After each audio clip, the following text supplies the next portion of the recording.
were such an important person to me when I was a kid because we did This Firestarter little- together. This little picture says, "To Stephen, I love you dearly, Drew Barrymore."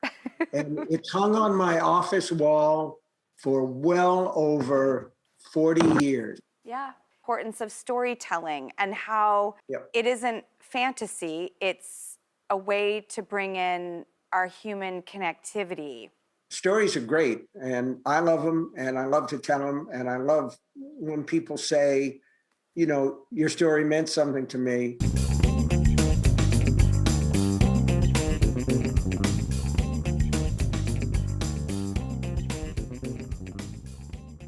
Hey everyone, what's going on? Back with a new book review. Today I'm going to be discussing another Stephen King yet again because again I am on my journey to finish all of his work for a second time. To be discussing one of his famous works, and that is known as Firestarter. A really interesting tidbit about Firestarter is in the beginning it is actually introduced and dedicated to Shirley Jackson. So Stephen King takes note and dedicates this book to one of the most famous writers of the 20th century, and that is obviously Shirley Jackson, like I mentioned. One of her most famous books, and many of you have probably read or have not read, and I recommend you go check it out. It is The Haunting of Hill House. But my first introduction to Shirley Jackson was actually one of her short stories known as The Lottery. And no, it is not about money in this situation, but it is a gruesome and very morbid story. And again, I recommend that you go check out The Haunting of Hill House and The Lottery. But enough about Shirley Jackson. We are talking about Stephen King. I just thought that was pretty cool that he dedicated it to her. So in Firestarter, we are following a daughter and a father. Father's name is Andrew McGee, known by Andy, and Andy's little girl is Charlie McGee. So the beginning of the story starts off hot. They are both on the run from a government agency known as the Shop. Now, to know about the government, the Shop, we actually have to flip on back to the past in the story. During Andy's college days, he participates in the Shop's experiment known as Lot 6, which was a drug that was similar to LSD, which obviously relates to having hallucinogens and obviously seeing things that are not there. Not only did Andy partake in this, but his future wife, we're going back in the past, Vicky Tomlinson, she took part in this as well. After taking the drug, Vicky Tomlinson was granted telekinetic and minor telepathic powers, and Andy had an auto-hypnotic ability where he could obviously use his mind to obviously control certain things, which in the book he refers to it as the push, when he talks to Charlie about it and obviously talks to Charlie about his past and the whole ordeal why they are running from the government, the Shop. Both Andy and Vicky's powers are limited. They actually have some kind of very bad side effects with the drug. In Andy's case, his side effects are actually crippling migraines, and he gets minor brain hemorrhages as well when he uses the push. But now you're wondering, well, how does Charlie play a part into this? So when Vicky and Andy had Charlie as a baby, she obviously took part of the gene from the mother and the father. The name of the book speaks for itself. She developed what was called a pyrokinetic ability to obviously control and start fire. So in Firestarter, King actually goes back and forth between the present and the past, with obviously Andy and Charlie on the run from the government,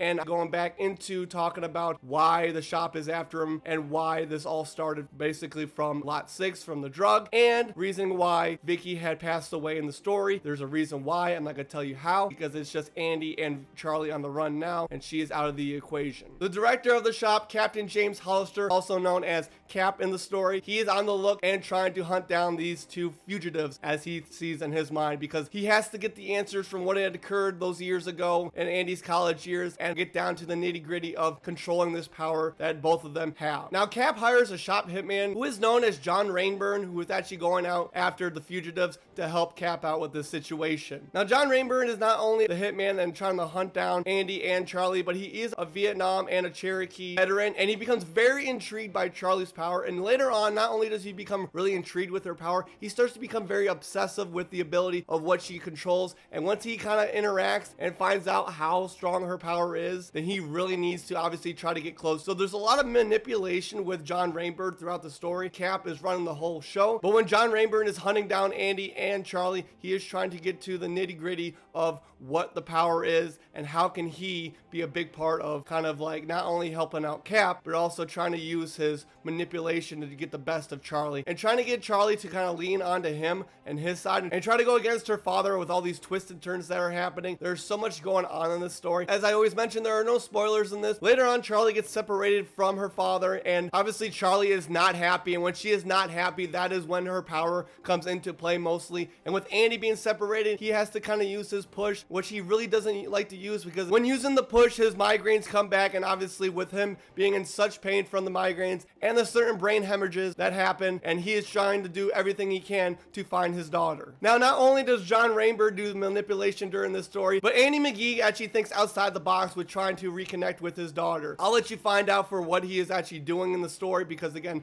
I can't give away the certain details because that will give away the part of the plot of the story. This is such an interesting read. I do recommend this story. I give it 4 stars. The only reason I don't give it 5 stars is because, like certain books, not only by King but from other authors, the big thing that gets me for me to be a critic on star rating is there's certain parts in the story that just do not need to be there. Now, a lot of you that do reviews and obviously critique certain books know what I'm talking about, but with Firestarter, it is a very good and fast-paced part. It is getting to the very good and juicy parts of the story with Charlie and her powers, because that is who we are basically focusing on with this book. Now, this book is kind of like a hit or miss for some people that I've seen on ranking lists, but again, I mentioned this in my Stephen King tier list, and if you've not seen the Stephen King tier list, I will leave the link in the description below. But this is a good book overall. I wouldn't put it in my ranking, my greats, or my brilliant categories, but it is a good overall book, and I do love it. Plus, it is really short. This is one of the first editions of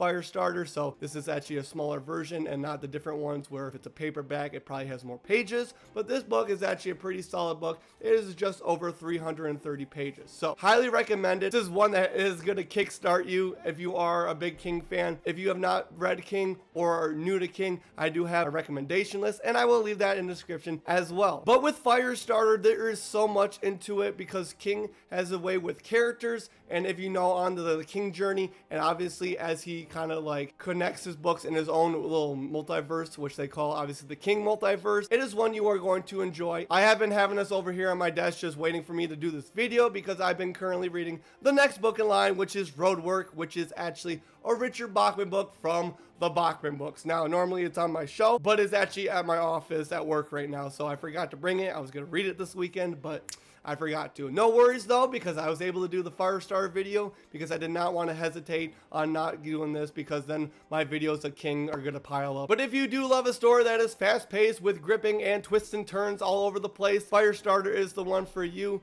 Again, mention this is a very quick read. Get it at your library, borrow it from a friend. I have a feeling that you will enjoy it. Now, again, there are the critics out there that do not like Firestarter, and that is totally up to them. That is their opinion. They are entitled to their own opinion, just as you are, my viewers. Like I always have to give credit to my viewers and my subscribers. Thank you so much for obviously continue to support my channel. All this work I do is so much fun to just get out there, talk to viewers, talk to the subscribers, the book lover, the book community, the music community, because again, books and music are a huge part of my life, and this is why I do this channel. So anytime you want to talk, just leave it in the comments. It doesn't matter what kind of video it is. If you are viewing my past videos, you are obviously going to see so much has changed over the years of me doing this channel. And again, I love interacting with all of you. So again, thank you, and keep all the comments, subscribe, and spreading the word of my channel coming. And like I always say, my friends, please read your book cover to cover. We'll see y'all later.